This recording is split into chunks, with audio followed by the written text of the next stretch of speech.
1000 warung kopi, maka kita akan buat satu inovasi untuk sama-sama kita dengan komunitas-komunitas remaja lainnya. Mungkin alhamdulillah hari ini saya yang undang mungkin dari komunitas-komunitas remaja, baik yang dari bagian sosial, bagian hobi, atau bagian yang lain atau IT, sehingga kita sama-sama dari komunitas, dari remaja kita bisa membuat atau merencanakan remaja-remaja akan datang ini yang luar biasa, yang mempunyai inovasi dan kreatif dan tidak.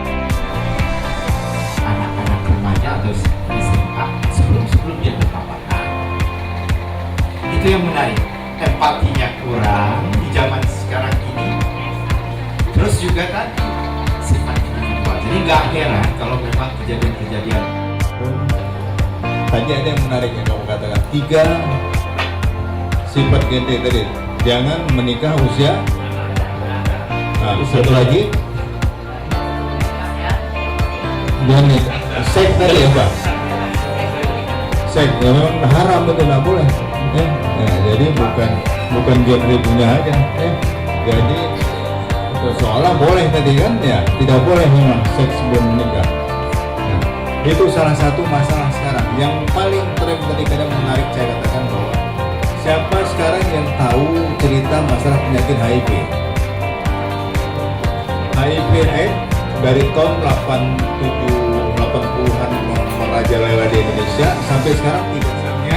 Jadi tiap orang virusnya beda-beda dan akhirnya vaksinnya nggak bisa ditemukan sampai sekarang. Ya. Begitu dia masuk ke dalam sel darah orang, dia melakukan suatu perubahan dan dia merubah bentuk langsung kepada bentuk gen yang lain. Maka sampai saat ini virus HIV tidak tuntas. Mungkin kalau remaja dilatih ya kembali lagi ke tadi ya Pak, misalnya kita ada syariatnya yang membatasi kita untuk kita melakukan itu sebelum nikah. Tapi kan kembali lagi ke Eropa ya, di Eropa itu kebanyakan kalau yang saya lihat agamanya pun banyak yang bercampur. Ada yang memang ada orang yang tidak percaya dengan adanya Tuhan, ya Taois dan lain-lain. Jadi kadang-kadang itu mereka cuma melakukannya aja gitu, maka cepat berkembang penyakit tadi, dan mereka di sana tidak usah nikah, bisa tinggal di rumah kan. Jadi kalau kita lihat tuh belum nikah tinggal di rumah, besok bakar rumah itu gitu. Jadi itu juga dong. Ya. Saran lebih ditingkatkanlah sosialisasi tadi di tingkat juga mahasiswa, remaja, bahwasanya PKKBN ini memang memfokuskan untuk remaja kedepannya akan menikah nanti. Mungkin sekian. Bapak Dr.